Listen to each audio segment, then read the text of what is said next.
Hello and welcome to Deep Blue Sea, the podcast. I'm your host, Jake Lewitt. On this show, myself and my regular co-host, Mark Hoffmeyer, have been through the entire Deep Blue Sea trilogy, scene by scene. Now looking at some Deep Blue Sea adjacent films, most half episodes with Mark, half without. This is a without Mark episode. This is a continuation of a little mini franchise we're doing on the Pirates of the Caribbean films because they are Deep Blue Sea adjacent in that they are on the water a lot of the time. So apparently sharks at some point. I'm looking forward to that.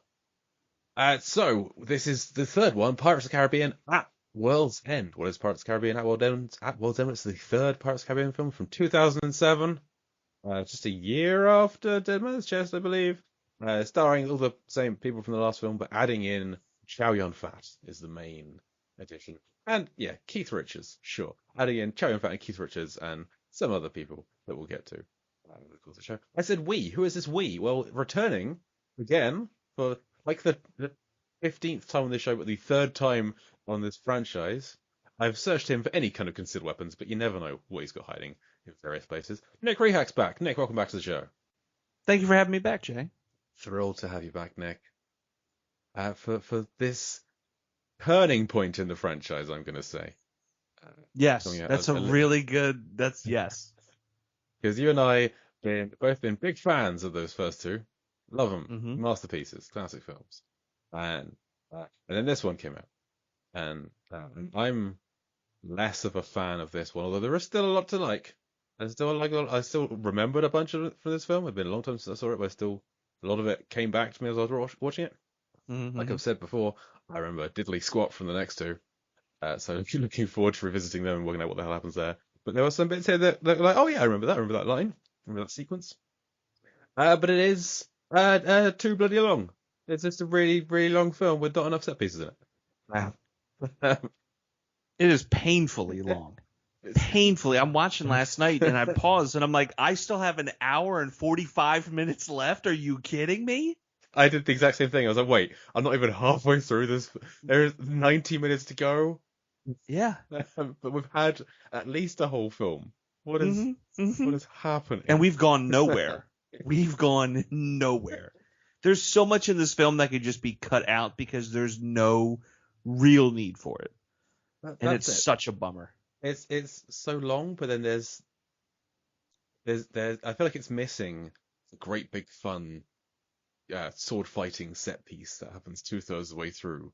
Like the big wheel fight, or the fight in the blacksmith. The office, studio. Those are the wrong words for a blacksmith place of work. What are the blacksmith shop? A sure. Blacksmith shop? That works. Yes, the sword fighting sequence in the blacksmith shop. There's a rhythm to that. It was not intended.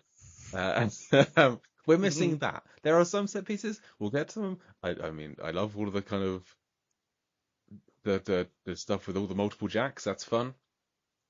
And the crabs and whatnot. But is it though? Okay, some of it's fun, but then the third time we get to it, I'm like, do we need another this again? We don't need it again. So there are at least three separate scenes of multiple Captain Jacks on screen, all in different kind of formats. Like one where they're on a ship and he's got all of him's crew in the ship and he shoots one of them. One's a parrot. One's a chicken. One's a goat. It's cool. And then there's like he's got two little Jacks, one in each shoulder, like the angel and hanging out in his hair. And then he's in the cell later and he's talking to other incarcerated versions of him, and one of them's become part of the ship. We need this 3 times. Plus, I had forgotten that Keith Richards was his dad. I thought Keith Richards was just like an old version of him. I'd forgotten in what context Keith Richards was in this film. Oh, that's just another version of Jack. Because one's part of the ship, one's nearly dead, one's Keith Richards. Okay. It's just so crazy to think that it's Keith Richards too. Like it could very easily like be legitimately Johnny Depp's dad. I mean, yeah. Well, it's not a secret. Well, with the makeup and everything, but you know what I mean. It's not a secret that he based a lot of the character on Keith Richards. Right. Yeah, that I know out loud. And then did you also know that they were like R-ish kind of in a band together? I did not know that Johnny Depp was in a band at all. I know that Keith Richards used to be. I believe Rolling Stones. He's still in the Rolling Stones. What are you talking about? I didn't realize they were still active. I'm sorry. I'm not a music Yeah, guy. they're active. I mean, they just lost the drummer. Not just lost, but recently lost the drummer. So that's not great, but they're still, doing their thing. Okay, I'm happy to hear it. I have always preferred them over the Beatles. So I mean, you're not going to really prefer this one at all, but this one is it's interesting. At least maybe he's not in it. Oh, actually, he's not in it. But I'm going to talk about it anyway. Sure. It's called Hollywood Vampires, and it's Okay. Johnny Depp, Alice Cooper, Joe Perry of Aerosmith, and Tommy Henriksen, who he does more like studio work and stuff like that. Like Son But of they Lance. have like people that like kind of coming and going, and they'll just like hang out and play some songs every so often. Like it's weird, kind of like like Kevin Bacon. He has the Bacon Brothers. Him and his brother, they go around and do shows. I'm fairly certain Jeff Daniels has a band, and he does that every so often. Okay. You're not just thinking of the Fabulous Baker Boys. I don't know. What's that? That's the film that he's in with his brother, Beau Bridges. No, I'm thinking of Jeff Bridges. You're thinking of Jeff Daniels. Yes. Yep. Okay, that's what threw me. I was like, That's the film with their musical brothers, and then Michelle Pfeiffer comes in and kind of breaks them. Yeah, I didn't know it was the Bacon Brothers or any of that. I don't know most movie stars that have bands. I'm not aware of this. I could have swore Keith Richards would. Maybe he's popped in and out or something. But yeah, they just like all just hang out and play music and stuff. And it's like, okay, why not? He released a cover of John Lennon's Isolation with Jeff Beck on guitar. This is Johnny Depp in 2020. That got buried in all the other news of 2020, I guess. Mm-hmm. Because things just went a little awry that year. Sure. I mean that's the year that I discovered Vinnie Jones's album and listened to that a bunch. Of pruning covers. I was gonna say just crooning out. Yeah. What'd you do during the pandemic? Well, I crooned. Yeah. I mean, I made some fudge. I redid a wall in my garden, and yeah, I just listened to Vinnie Jones a bunch. So, if you could, what music artist do you think to play your dad? Ooh, what music artist? Let me say that on mic. What music artist could play my dad? Huh. Because I'm trying to think of my dad and who he is now, and like who he's been growing up, and like kind of who he looks like a little bit. But then I'm like, I should also kind of go for someone that looks in line with me, but also not be so vain as to pick like, you know what I mean? Like somebody like super handsome. If there's like a rugged handsome, maybe. Have you ever heard of My Morning Jacket? I have, but only through listening to you on other podcasts. What are the odds of that? But in all seriousness, they're the lead singer of the group. His name is Jim James, and I think he'd be really cool to play my dad. Beard, long crazy hair, just full of just love and joy and passion for things, and I think that would portray really well on screen, like him being my dad, and you could see like, oh, that's where Nick gets some of his like features from. Because if you put my real dad on screen, you'd be like, well, who is that man? There's no way in the world that that's Nick's dad. Sure. Okay. I don't have a good answer for this question. There's two things I don't know much about. One is the not the non-audio lives of musicians, and the other is any of my parents' backstory. Like I know nothing about my parents when they were young. It's just they don't talk about it. I know. It's my mum especially just never talks about her family or her history. My dad very little as well. They're very close people. What? Yeah, like nothing. Not like, oh, when we were kids, we used to watch this show all the time. Nope. My mum and her sister hid from the Daleks once watching an episode of Doctor Who. That's as much as I know. I don't know. Okay. I don't think this is a British thing. I know other people who know a lot about their parents and their histories and have great relationships with them. Like, yeah, I talk to them. I see them all the time. I talk to them every week. We don't live that far away from each other, but very little. We don't talk about much of anything. So trying to think of a musician who would play my dad. Like, I can't imagine him. I don't know what he was like when he was young at all. Just like cycling back from where he is now. No one, he wouldn't become a musician, so none of them. Quite down the line kind of guy. So I'm thinking like just like appearance wise, maybe like David Byrne. Okay. I'm not familiar with his music at all. I know that he has like a What? concert. I know. You can't pick him, and then all of a sudden, like, yeah, I don't know anything about him. Just how He wore a looks. suit. I think it was the wrong size, but Oh my gosh, Jay. so this is a really What is that? This is a terrible like podcasting question to bring to the show, knowing I would not have an answer for it. But here we are, and so we're just gonna move on. So I think that Keith Richards is a great choice for playing Captain Jack Sparrow. I think it is. I think he Yeah, does a great job. Mm-hmm. Mm-hmm. I mean, he's basically in one scene, but he's intimidating. He's mystical. He's the keeper of the pirate codex, a thing that is in this film. Like the pirates who are known for being like unruly and do whatever they want, seat of the pants, have this strict set of rules and guidelines that you must follow. And if you don't, he'll shoot you. Just take you down. That's where I think the film falters a little bit. It's not just the length and not having enough action to kind of compensate for that. I think the mythology gets a little away from it. The previous two films you can follow them. It all kind of makes sense. Like yeah, there's a crew of a skeleton crew of ghost pirates. It stole some gold and then the curse and I'm with it. And the second one is Davy Jones. He's got a kraken. He's got a crew of people who died at the sea who joined his crew. Here it gets a little bit like so Captain Jack died. He got eaten by a kraken, and now he's wet.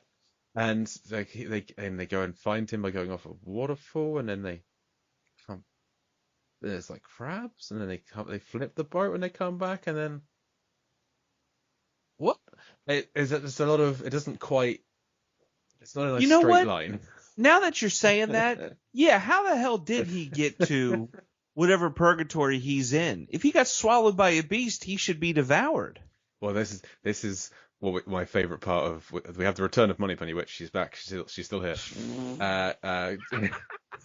Dude, every time. So I rewatched this last night, and every time she came on screen, in my mind, I just went Moneypenny Witch. So Naomi Harris is Teodama. She's asked by Tintel and Rigetti, like, why can't she just bring Jack back from the dead? She brought back Barbossa. And yeah, because he was dead. She replies that Barbossa was dead. Jack was taken. He was taken. But I love the way that she says taken. Taken. So he's not dead. He's like body and soul have been ripped from this world completely into a kraken that has since been killed. If anyone was wondering, I'm drinking some kraken rum this evening in honor of the departed kraken. Pour one out for the kraken, but don't, because it's nice rum. Don't pour one out, keep it. Sad kraken death. But yeah, so he's gone to this purgatory taken place of this bleached white beach where it's nothing except for the pearl is there, intact, despite it being like destroyed and consumed, but like reformed back in this purgatory place. And then there's these rocks that are following Jack around, and they're actually like little crab people. Oh, I love them so much. My favorite thing of this film is the crab rocks. It's just a rock, and then it unfolds like Wall-E and turns into a crab, and I love it. And like that's the kind of thing I said before. If I could have done any job in any film, it would have been designing robots on Wall-E. I love all of them. I love all that stuff. And the way that he like folds up neatly into a little cube. Beautiful. Chef's kiss. So designing this little crab guy to form perfectly into a little rock and then having 20,000 of them. I think it's great. I love that scene. It makes no sense, but I love it. I feel like it doesn't make any sense at all. But that's kind of the point.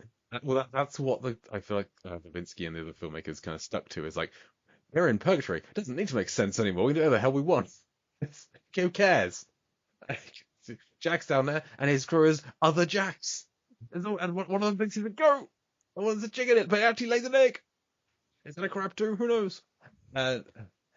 so that they allowed themselves too much freedom to do whatever they wanted.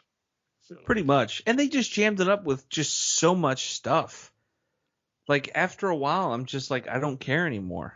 Like, I mean, I kind of remember how it ended watching it, but I'm just like, I want it to be over. It was just so long and drawn out. And it was just, and it started off bleak.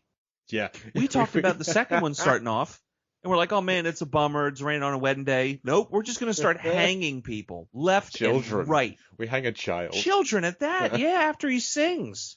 I had the exact same note. So the first film was bleak, but here we get the Schindler's List sequence of Pirates of the Caribbean films. And there's a couple stabs with swords throughout the film. And I'm like, if they would have had blood on them, this would be an R-rated film, no problem. Absolutely. I mean, the fight with Davy Jones, where all of his tentacles get sliced off. Well, I mean, when Davy Jones kills Butler Beckett's right-hand man. Yeah, that's another super aggressive. Where when he kills Mercer, when he fills him with his tentacles, and then just walks away with his self-satisfied grin. Horrible. But it's what happens. He fills his face with his tentacles. And smiles while he does it, like, yeah, it's just like that. I'm like, oh, it's buddy, horrid. It is maybe, yeah. I'm gonna say probably the worst death in the franchise so far. Who knows what happens in the future ones? And they're tossing bodies onto carts. They're piling up the clothes. Like, no joke, Schindler's List. Yeah. Like, yeah, ugh. and the kid. Yeah, well, I'm not saying, it's fine. There's stuff you got to hang a kid to prove a point. You know what I mean? They have to go and get a bucket from to stand on, a barrel from to stand on, because he's too little for the noose. And then he flips the coin, and the coin tumbles to the floor as he is very dead. His kid is no more. He sung the song. I love that Beckett's man goes to him like they've started singing. It's like, finally, he's killing people to make them sing. What a weird thing. So Tom Hollander, I still love him. He's in this film. Butler Beckett. He is still great. Still just a horrible person. Yep. Doesn't seem to understand. He seems fascinated by, but doesn't understand anything about pirates, which I like. Like, nothing. They have 9 pieces of 8. I wonder what the semblance of that is. Nothing. There isn't anything. I love that he's fascinated by all these little things, and they mean nothing. And he never learns that because he's trying to step into this world and there's nothing about it. I enjoyed him.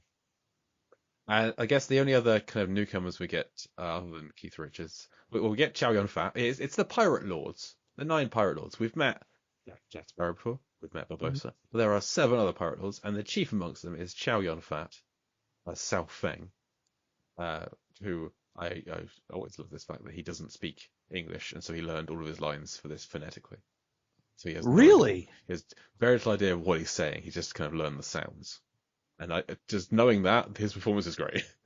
His performance is really... I had no idea.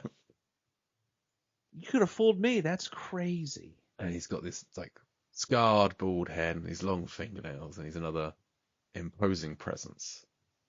Very much so. Gross fingernails, too. And when they're scratching his head. Ugh. No, thank you. And then there's just... there's like six other Pirate Lords who are all stereotypical in some fashion. Shall we say. It's a multicultural cast of Pirate Lords.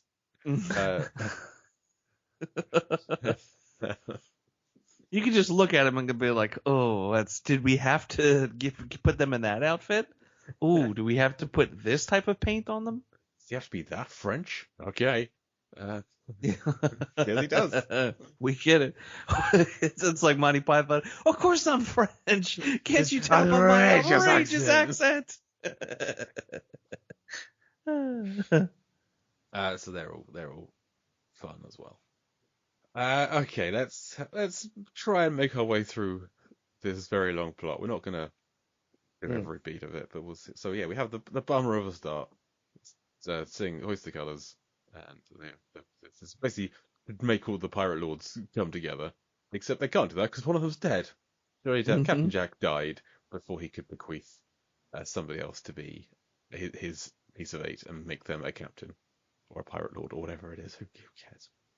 So they need to go and get him. How do they go and get him?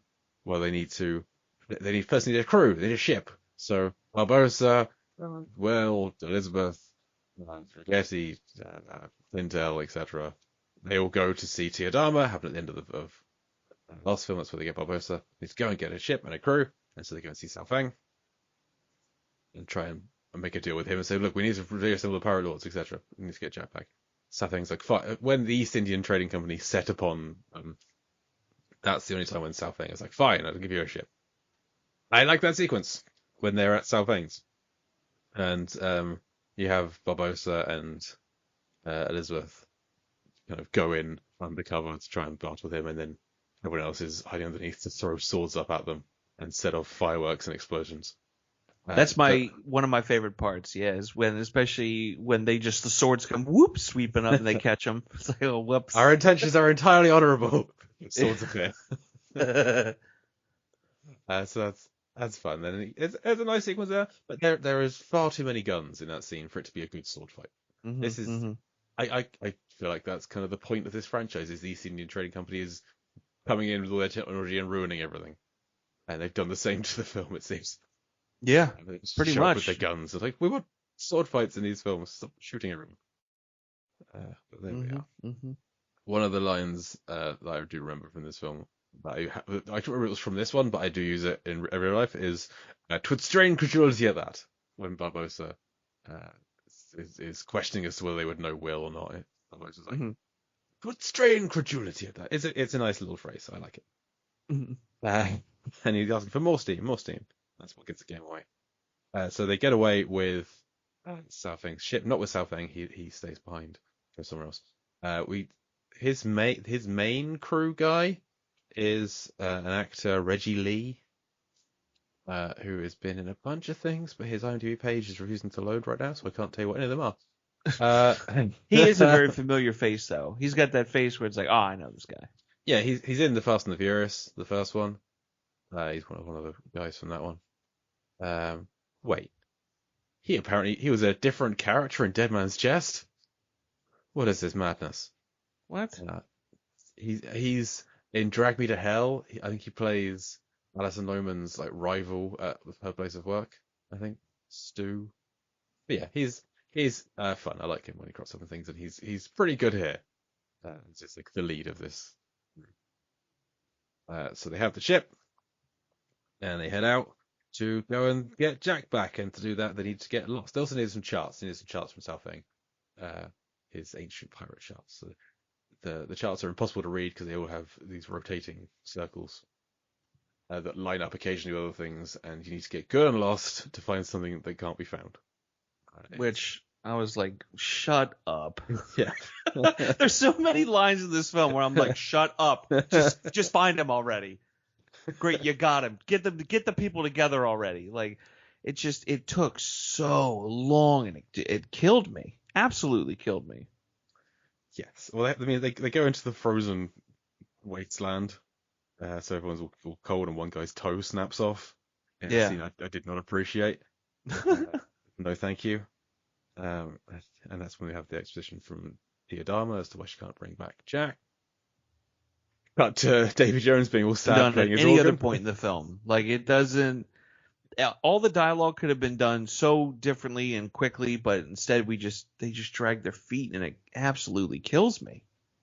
There are a lot of scenes of just kind of talking, and I get we're gonna need that. We need that in some Oppenheimer. Yeah, we absolutely do.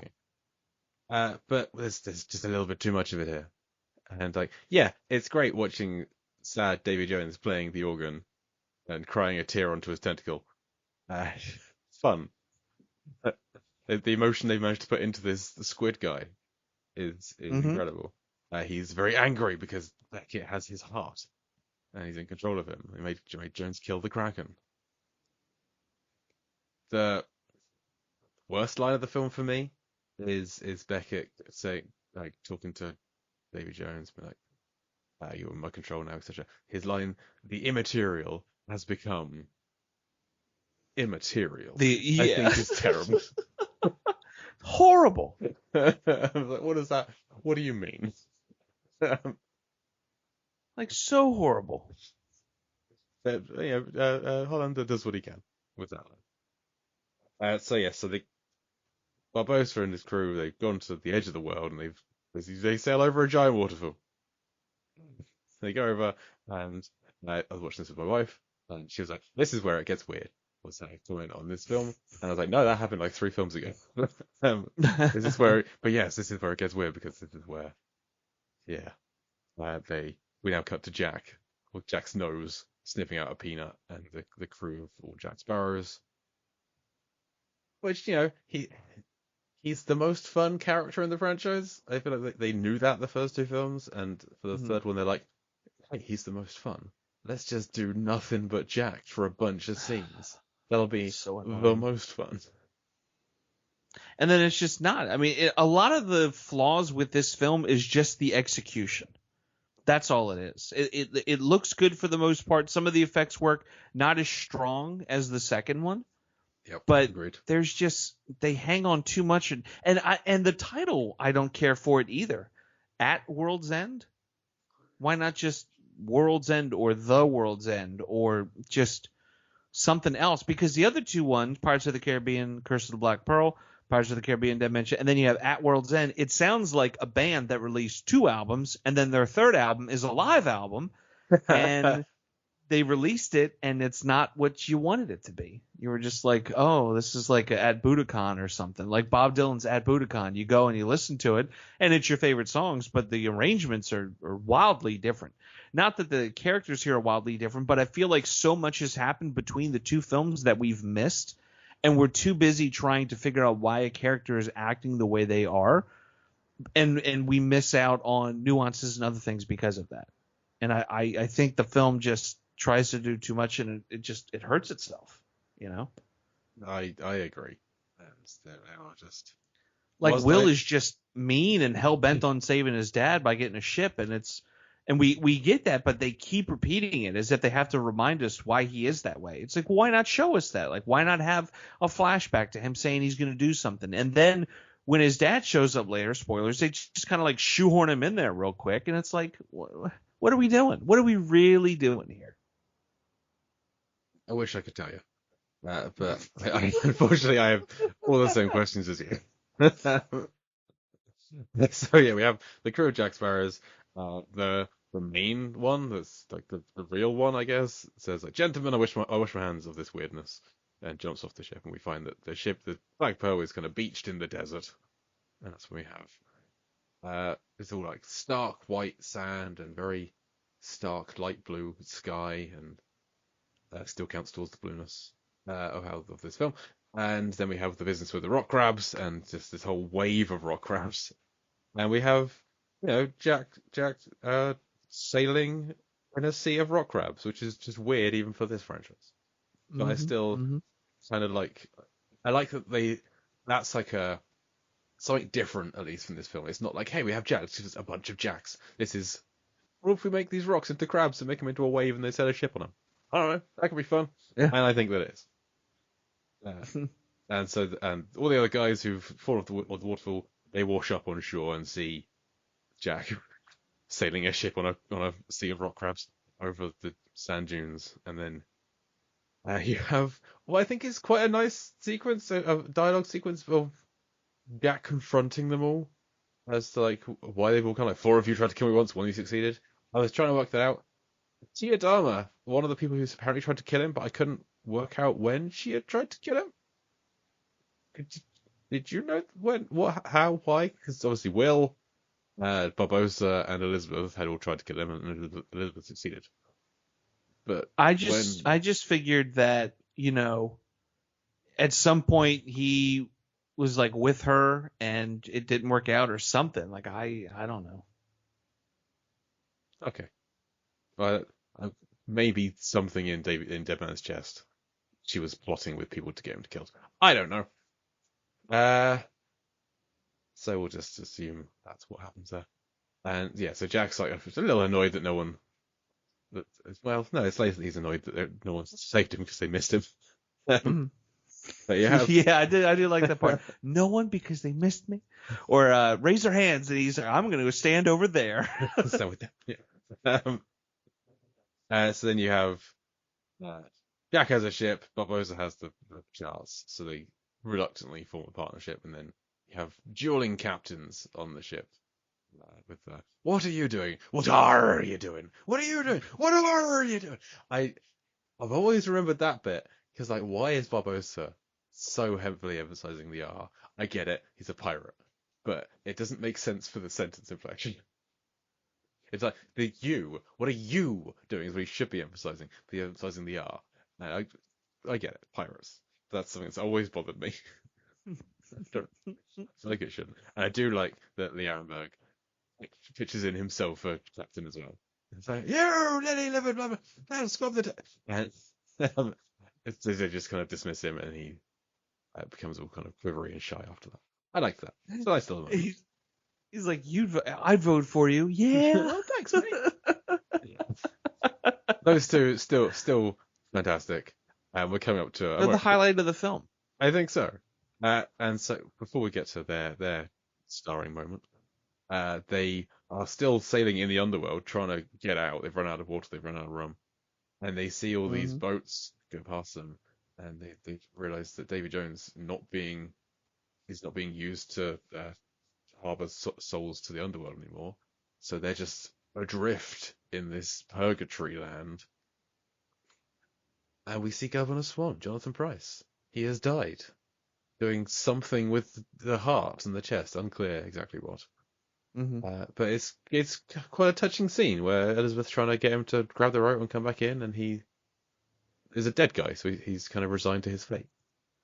Yeah, and he's just kind of like, oh, I'll say hi to your mom for you, like just something. And I'm kind of surprised, as bleak as the beginning was, they didn't push further and have like, him looking all decrepit, like unless it's a fresh body, so he still looks good.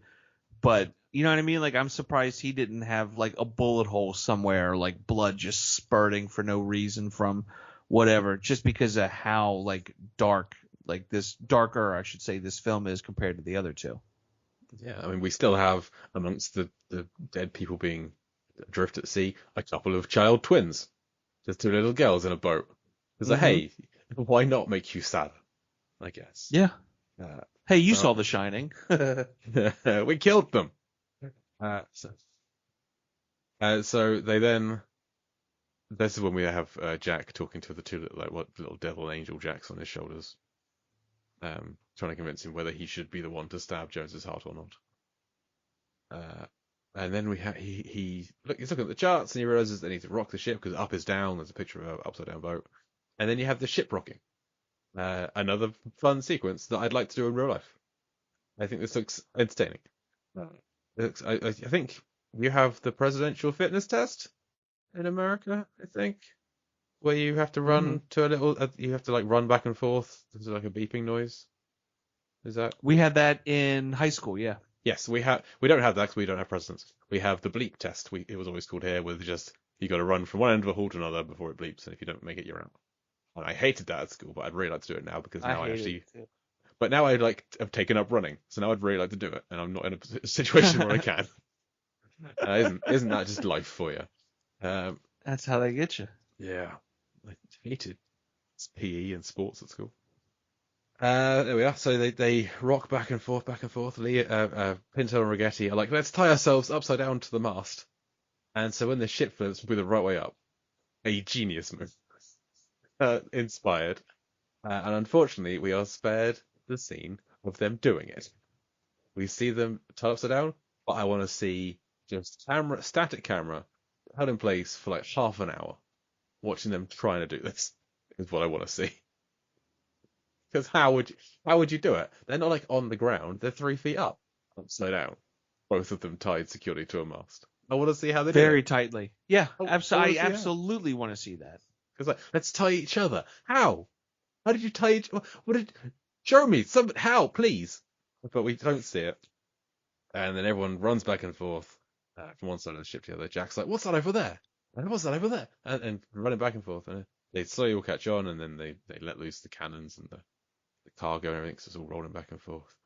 And so eventually they're like sprinting at the sharpest incline you can imagine, then hanging onto the rails of the side, and the boat flips over. Some people die. One guy falls, and then a cannon falls on him. Very Titanic.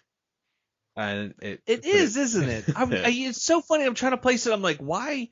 Why does this feel like I've seen it? I mean, not just the movie, but why do I feel like I've seen it before? Like, what is this? But no, that absolutely makes sense now.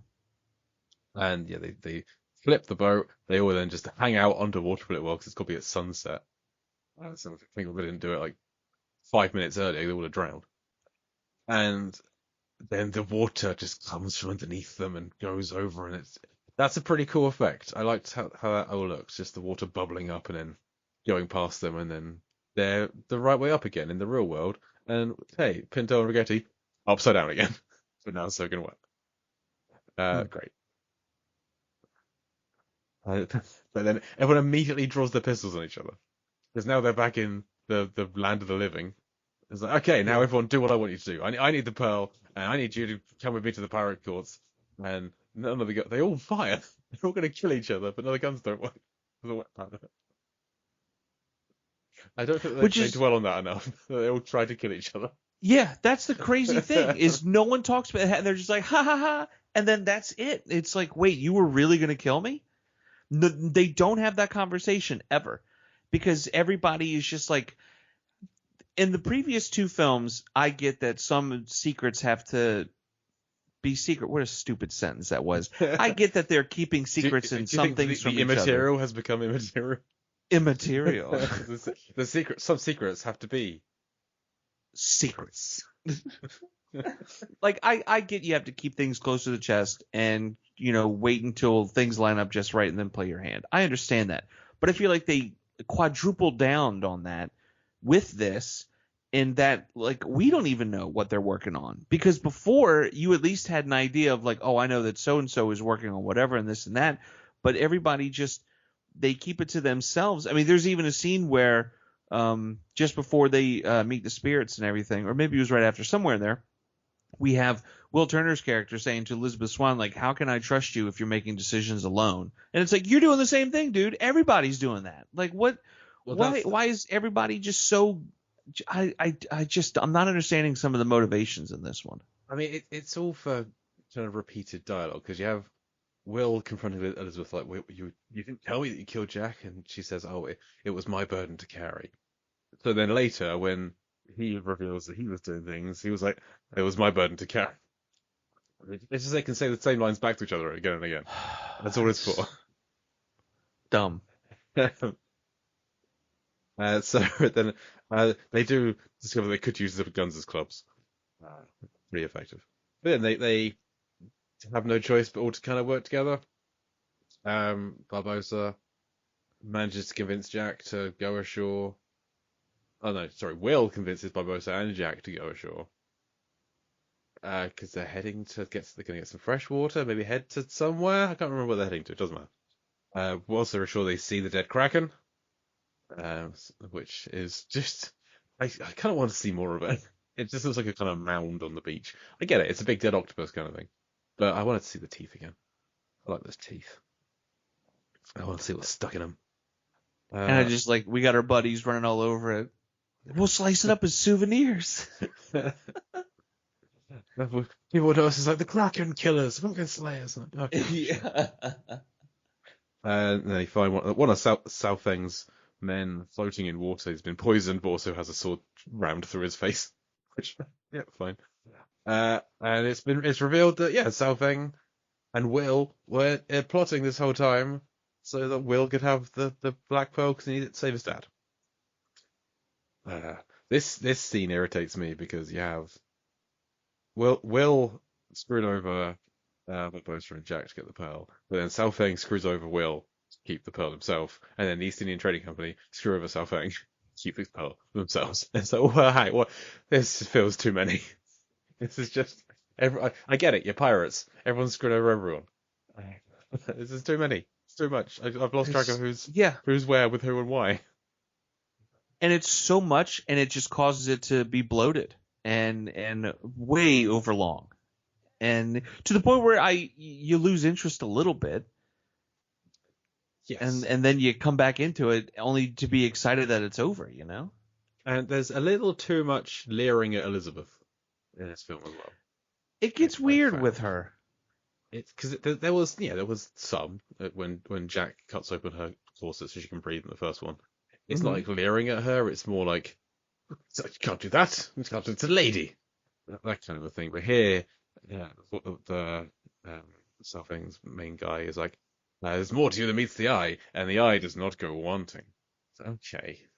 Yeah, they're just Calm like down. overtly sexualizing her, almost aggressively, and it's Yeah. like, where's this coming from? It's coming from nowhere. And Selfing makes a deal with the more like, I'll take the lady.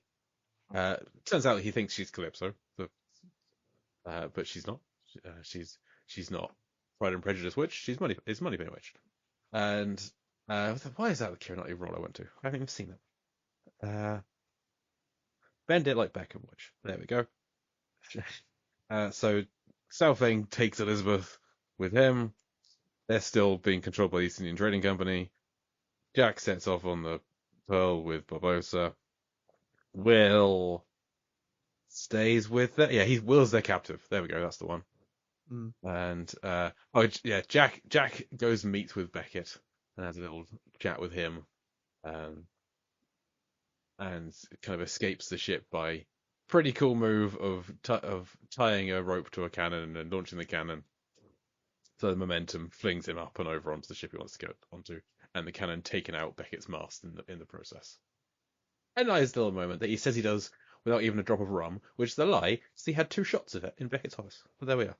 It might not have been rum, I guess, could have been whiskey, but he had 2 shots of something that count similar to rum. Well, do we know how long ago it was though? Minutes.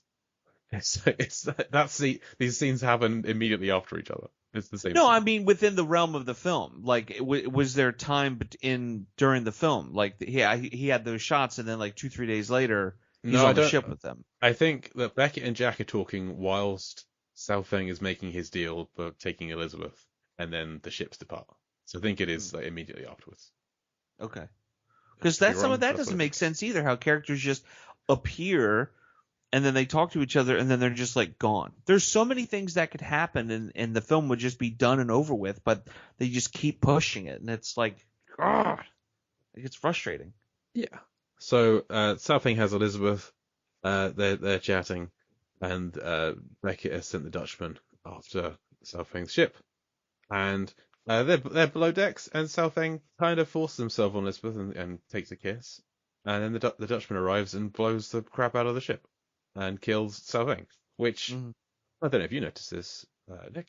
Every time Elizabeth kisses somebody, they immediately die in this film. Except for, oh yeah. Because in the last film she kissed Jack to tie him to the rail, Right, and then he gets eaten by the Kraken.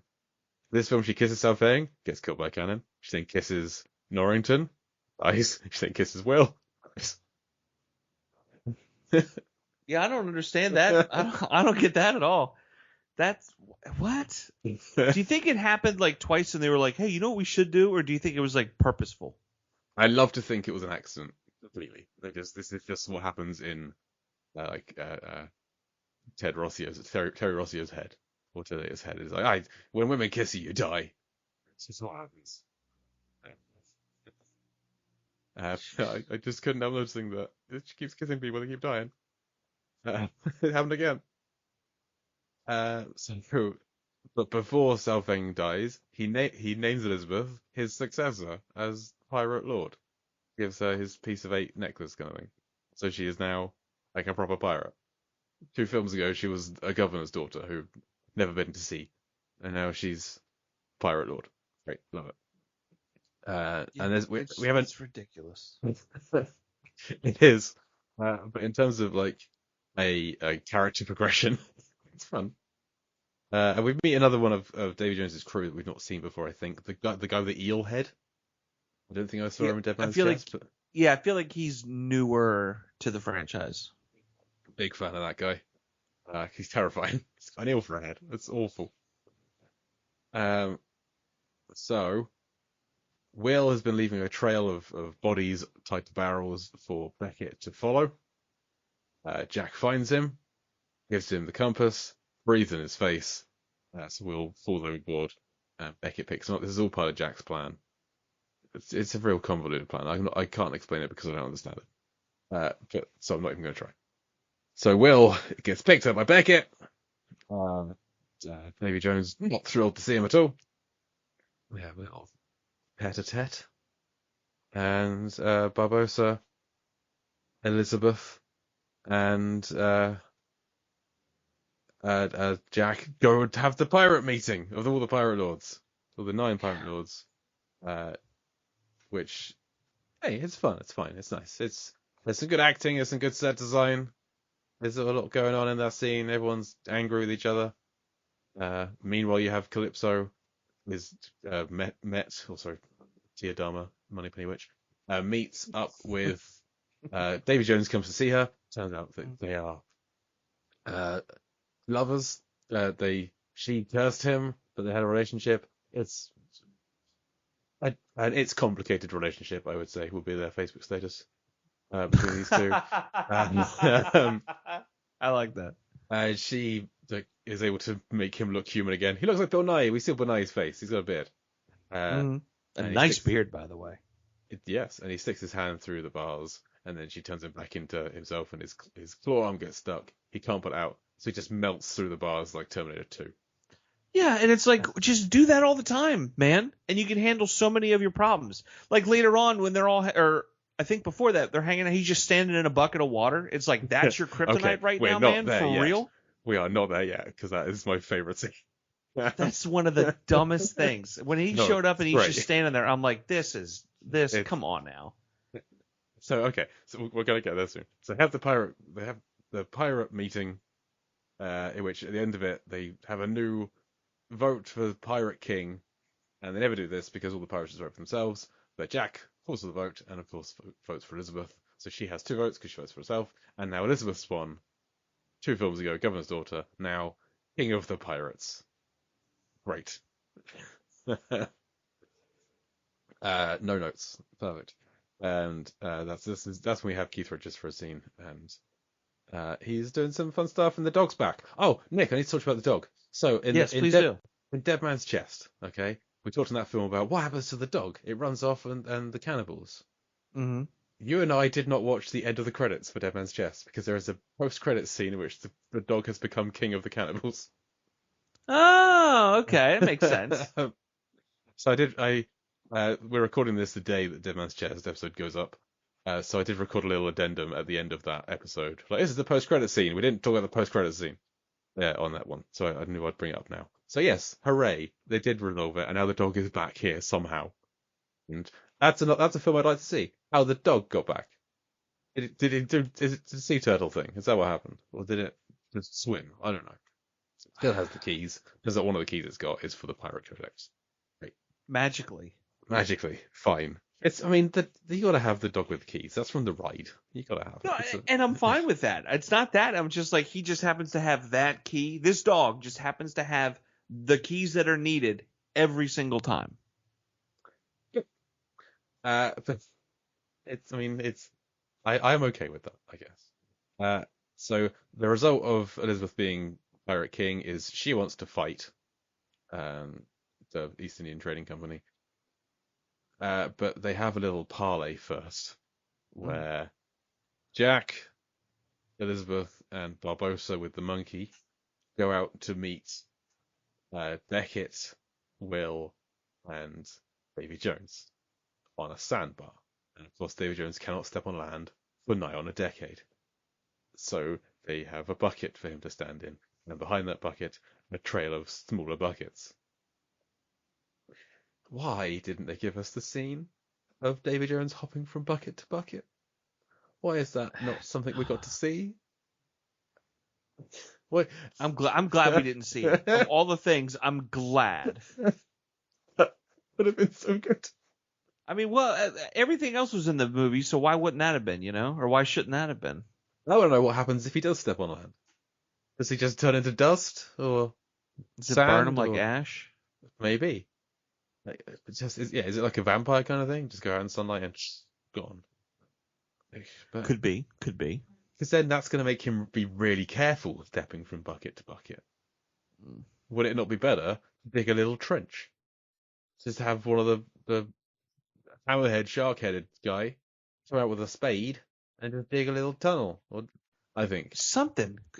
Or because you do that at the beach. You know what I mean? Your little shovel so the water comes up into the moat around the castle that you've built. Yeah. Because I'm guessing he can't step on land means he couldn't just like stand in the shallows. So he'd still be stood on land that's just kind of under the sea. So either way, they just have him stood in a bucket, which I mean, they don't spend enough time on it. They just kind of have a shot of he's stood in the bucket. That's how they're doing this. And I wanted more. I wanted a conversation about it. I wanted an explanation behind it. I needed more. That's like, how did that? Just give me something, please. More on this. It's supposed to be played for laughs, and I get it. It is funny, but it's such. I mean, there's still like an entire other hour to the film when that moment happens, and he pops up, and it's like, I just want this to be over now. Like, let's just finally do this. Like, stop dilly-dallying and just get to it. Agreed. So that conversation ends with David Jones taking Jack as prisoner. It's a little sword fight. Will is given the Dutchman. No, sorry, Will is given the Black Pearl, I think. Well, Will, Elizabeth, and Barbossa head off on the Black Pearl. Barbossa manages to get Jack's piece of 8, the little coin dangling from his hair, or his hat, or whatever. And they go back as their separate ways. So basically, they just switched Will for Jack. That's all that happened there. Well, then Jack is put in the brig. We have our next scene of multiple Jacks talking to each other. One of them is a brain that's become part of the ship. He's like he licks his own brain. Mm-hmm. Like he did with the stone earlier. Exactly. Just like licking things. And Barbossa has a plan. He wants to release Calypso. He thinks that will help them fight against the East India Trading Company, David Jones, etc. She is inside the body of Teodama. And so he needed the 9 pieces of 8 to burn them to release her. This is that whole like mythology getting away from itself. They just kind of making stuff up, I guess. I don't know. Mm-hmm. And so they burn it all, and then Mackenzie Crook does some great work here because the spell releases you from your human bonds needs to be said as if to a lover. And Barbossa doesn't do it enough, doesn't do it well. But Mackenzie Crook as Rigetti does pretty great reading of that line. He earns his pay, I think, and releases Calypso, and she becomes a giant. She just becomes huge. This is at this point I'm like, I think the film lost me here. I think it looks great, but I don't know. It goes through waves. There's some moments that are really, really well done, and then other times it's like, oh, they were just trying to get through this. What do we do here? I don't know, make her huge, and then she's still got the ropes tied around her, and they're still trying to hold her back with the ropes, but she's 60 feet tall. So not looking good. And then I then thought, oh great, we're gonna have like a Godzilla kind of thing with a huge person in the water fighting ships. No, she just descends into a bunch of crabs. Yeah, so it's like, what's the sense of blowing her up like that if we're not going to see her do anything? And it's the second scene with 20,000 crabs. Yeah. But no correlation with the first scene. Like her powers and David Jones' the Kraken world, they're not like the same powers. They shouldn't be like your crabs. It's crabs there, crabs here, same crabs, different crabs. No crab. What? It's no. Why crabs again? There are other things. But yeah, whatever. So Barbossa says, we tried, and then she says it didn't work.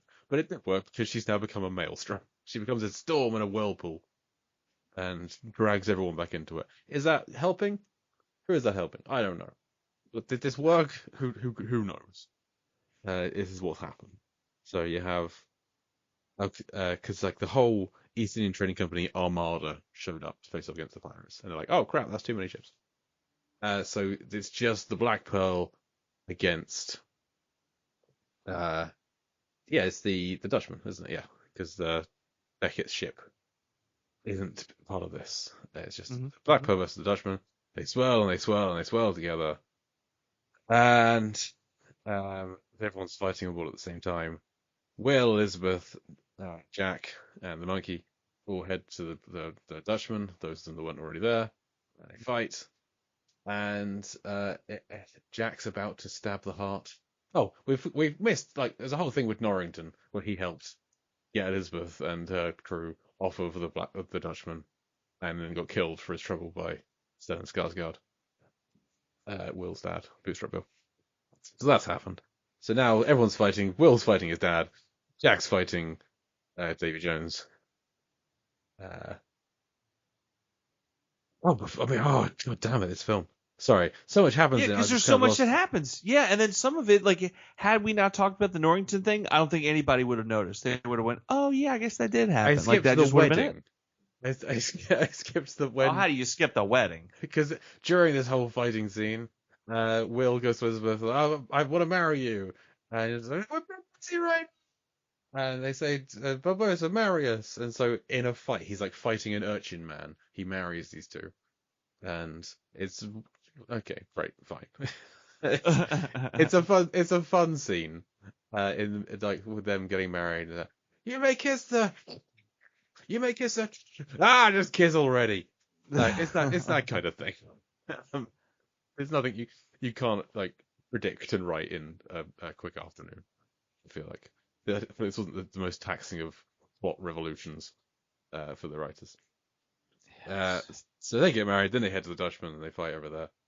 Jack has decided that he's going to stab the heart and become. The only way he can get away from Davy Jones is to become Davy Jones himself. So he's going to stab Davy Jones's heart. Just before he's going to do that, Davy Jones stabs Will in the heart with the sword Will made in the first film. We've followed this bloody sword from person to person this whole time, and every time they do it, they go to the point of Norrington, a new gift for your new title. It's a sword, lovingly molded sword. Man, it's so many times we see that sword. So we get it's just Circles of the Caribbean at this point. There's no pirates. It's just Circles of the Caribbean. So they need Will. So Jack. So I can't stop the heart. Will. I love Will. He tried to kill me, and I lose track of why these characters care about each other, because they have all tried to kill each other, and they keep reminding us that they've all tried to kill each other and are trying to do each other over and do things for their own benefit constantly, but they're all still friends. Which I don't like. Do they really? Is there a true love and appreciation there, or is it just like I just need this in order to win? Like it just becomes frustrating. So they're basically Will stabs Davy Jones's heart by Jack putting a knife in his hand and dropping it onto the heart. So technically Will did it, which means that Will is now captain of the Flying Dutchman. All of the crew are like part of the ship, part of the crew, part of the ship, and swarm around them. So Jack and Elizabeth just about get away by grabbing some ropes and a sail and inventing parachuting, along with zorbing and whatever else and pole vaulting that they've invented before. And the little monkey Jack just about grabs the line and they all get away fine. And the Flying Dutchman sinks. So Jack and Elizabeth make it back up to the Black Pearl. But they still have to face off against the East Indian Trading Company Armada, and Beckett's ship is out in front. What's that ship called? It's something. Oh, sorry. The Endeavor. Thank you. So you're welcome. They're like, can't face against the Endeavor. It has like 1 million guns on each side. Too many. But the Dutchman resurfaces with Will at the helm, looking pretty cool for a recently deceased pirate. Yeah, he's got his style worked out. And all of his men, they lose their aquatic accoutrement. They're like sawfish arms and things just fall down beside them, and they all become human again. Pretty cool. And they take on the Endeavor together. So they sandwich it and cannon the crap out of it. And Beckett doesn't know what to do. He just kind of freezes. And doesn't give any orders. And then he very calmly walks down an exploding staircase. Which again looks very cool. It does. I'm not gonna lie. That does look cool. And that ship gets destroyed. And then we get some of the rules we get the reiteration of the rules of being captain of the Black Pearl. 10 years at sea, 1 year on 1 day on land. Which is feels like a bad deal. But it depends on the day. Steep price to pay, depends on the 1 day. So I mean, it's at least fair that he immediately gets that 1 day on land. Like, he's become the captain, but you get to have that day straight away. It's not like you're the captain. In 10 years, you can sit on land again. It's like, you're captain now, so have your land day now, and then in 10 years. So, land day. So he has his land day, and he and Elizabeth spend it well, it would seem. And they have a fun time. And then he's back to sea. And I'm wondering, can he teleport now? Because Davy Jones can teleport. At one point, Jack was fighting a teleporting squid man and thought he was going to win. Somehow did. As you do. Can Will teleport now? Can Elizabeth go and visit him like on a boat? Can he like appear on other boats? Because he can't sit on land. But can he just, if Elizabeth comes out on the Black Pearl, can Will just like pop over and see Elizabeth on the Black Pearl for a few hours? Yeah, can he like morph in and out of things? Like, yeah, can he do the T-1000? Walking through walls? What are the rules? Tell me. Yeah. And even like when he's like, oh, I need my boot, and she's like, oh, this right here. Like even that is like a bit much. It's like we get it. Did you have to pull this out like literally at the last minute in order for we know what's going on. We know what they did. Easy. Put it back in your pants, Terry and Gore Verbinski. So aggressive. Yes, it is. And then she's like, they're gonna kiss, and then he walks away. I'm like, yes, good, because you'll die. But then they run up and have a kiss on the shore anyway, and he can't die, I guess. He's already dead. Yeah, he's immortal. Yeah. Oh, and his dad, like, Will releases his dad from service, but Skarsgård's like, no, I'm gonna stay. You first mate? Yeah, I'm just gonna hang out. Yeah. What am I gonna do? I've been on this ship for like ever. I have nothing. I haven't even got my starfish face anymore. I'm just a guy now, like everyone else. Yes. I don't have a lot of skills. I don't have a lot of skills that translate from the workplace to the home. So we then see Jack walking along a dock with a couple of ladies. I think it's the same ladies that have been in the other two films. Probably. His ship has been taken. Barbossa's taken his ship to go off and try and find the Fountain of Youth, because it's on the charts. But Jack's taken the middle of the charts, and so he sets off in his little dinghy to go to the Fountain of Youth on his own. Credits. End of credits. 10 years later, Elizabeth and son, 10-year-old, I guess 9 and 3 months old, son, watching Will return aboard the Dutchman. Still looking pretty stylish. Just coming on back. And that's this silly, stupidly long film. It's so long. It's too much. It's just... It's ambitious. It's too ambitious. It feels like too much of a blank check. They tried to do too much. They should have brought it back a little bit. Mm-hmm. But yeah, played it cool. But no. Would you like to hear a funny story about this film? Oh, please, yes. So my mother enjoyed the first one, and she really liked the second one, and she said, "Let's go see the third one in theaters." I'm like, "Absolutely, Mom. Let's go do this." 2 huge pirate ships are circling, right? The storm, and they're shooting at each other, and there's explosions, and there's sword fights, and there's teleporting Davy Jones and cannon fire, and my mother is snoring through the entirety of it. Snoring through the entirety of it in the theater. That's how long this movie is. It put my mother to sleep. Yeah, I mean, so absurd. I've fallen asleep in some loud films before. I've fallen asleep in an active MRI machine before. So how does that happen, Jay? I'm tired all the time. So as soon as I stop, I fall asleep. So I don't know what I'm doing. If I just like stop thinking about stuff, it can be in an MRI machine I fall asleep having a haircut before. Well, come on, you don't even. That's an off mic conversation we gotta have. And it's bad for meetings that I don't really care about. Let's just say that much. Oh, I imagine yeah. that's the real struggle. Yeah, I have a lot of them. So that's this film. We have more. We have 2 more to cover, and apparently they're worse than this one. So hooray! Looking forward to that. At least we'll have new characters and actors to discuss. That's true. That's true. But do you want to know how similar this film is to Deep Blue Sea? Yes. Not very. It's a short list. So I was trying to think of like new things. Like a talking bird. We've had that before. Mm. So we have very basic stuff. There's explosions. There's fireworks.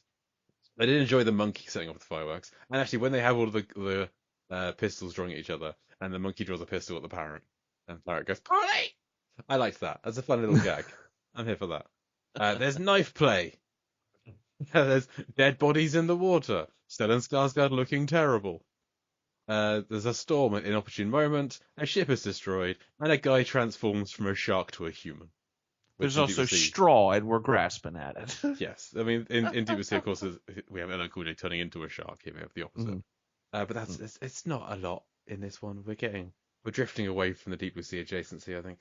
But we'll get closer, I guess. I hope. And, only one way to know. Yeah, we'll have to watch them. I do think this is the longest one, so I think the other 2 are hopefully shorter than this one.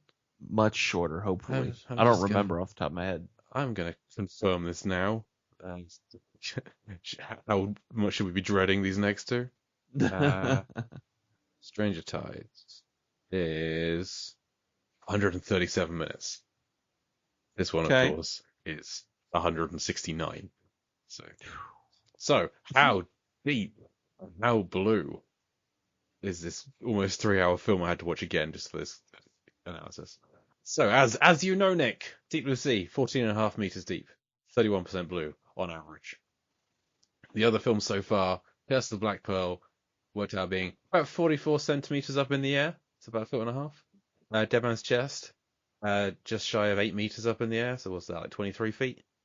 And Curse of the Black Pearl was 19.45% blue. Dead Man's Chest, 25.63% blue. Do you reckon World's End deeper and or bluer than all of those other films I just listed and all the numbers I just listed? I'm sure you remember. I think it's deeper, but I do not think it is bluer than the other 2 Pirates films. It is a little bit deeper. It's still above surface. It works out about at 0.28 meters up in the air, so basically a foot up in the air. But I had some fun working this one out because when they do all of the stuff in the purgatory up is down, I counted that as the reverse. So everything up on land there I counted as being feet, because up is down. Oh, okay. And that made sense to me when I did it. Yeah, I like that. So that means this is like half a foot shallower, half a foot deeper than Curse of the Black Pearl. So it's the deepest so far without actually being underwater. Blueness, it is actually bluer than the other ones. All right, nailed it. It's almost as blue as Deep Blue Sea. It's 29.39% blue. Okay. To 25 and 19. Because all right. That whole scene at the end with the maelstrom and everything, the blue tint to the whole thing. So that's because all in a storm and raining. Yes, so this is like 1% less blue than Deep Blue Sea. So in terms of the whole charts, this is depth-wise deeper than Jaws, less deep than Anaconda. It's between those 2, and it's bluer than Sphere, less blue than The Final Countdown. That's where it ranks there. So that'll do it for our discussion of A World's End. This is at Film Discussion's End. Next week on the show, we'll be talking about scroll. I think next week is a mark we're back for a scene. We'll look at the underwater scene from Alien Resurrection as we kick off October's horror-y months, kind of. Some horror films. I look forward to listening to that episode. So that should be fun. And then Nick, you will of course be back in a few weeks' time for Pirates of the Caribbean on Stranger Tides. Kicking and screaming, you will drag me back. I mean, you agreed to do this. Yeah, you're not wrong. We're over halfway. two to go. But to tie the listeners over until you're back, where can they find you? What else you got going on? I have a show called Play MST for Me. Jason Soto over at Rabbit Hole Podcast invited me on after he found out I have never seen an episode of Mystery Science Theater 3000. So rather than say, hey, Nick, here's some of my favorites, he said, hey, let's watch every single episode ever made. And that's what we're doing. Every 2 weeks, a new episode comes out. So head over to rabbitholepodcast.com or Spotify or wherever you get your podcasts, and you can check out that show right after you're done listening to this one. I cannot recommend it because I have not listened, but I'm sure it's great. We He's will honest. I mean, I think I said on the last time you were on, I've never seen MS2-3K, so maybe I'll listen in spite of that. But we will have Jason on this show at some point. We have a film. He has a film he wants to talk about that has a shark in it, and that shark might be in a house. So we'll see. And you can, I was a guest on his show. That's the Bomb Yo, I think it's called. To talk about Volcano earlier this year. Nice. I mean, there are better films. Like this one. Yeah. I mean, comparable. That film has more melting people. Does it have? Yes, it does. And you have your other music podcast as well. We've talked about music in this episode, so you have Lyrical Innuendo exists out there in the world. Yep, also out there over at rabbitholepodcast.com. But MST is a little newer, so I figured here's something fun and exciting. Absolutely. And listeners, you can find everything Mark does over at moviesfilmsandflix.com. That's Flix is Flix. You can find my writing over at lifeversusfilm.com. You can follow this show on all of the social media, whatever it's called, at Deep Blue Sea Pod. And email us deepblueseapod@gmail.com for any recommendations of films or franchises or scenes you'd like us to cover on future shows. But as for this episode, as for Pirates of the Caribbean at World's End, thank you once again to my guest, Nick Rehak. Thank you again for having me. I've been Jake Lewis, and I'll Deep Blue see you next week.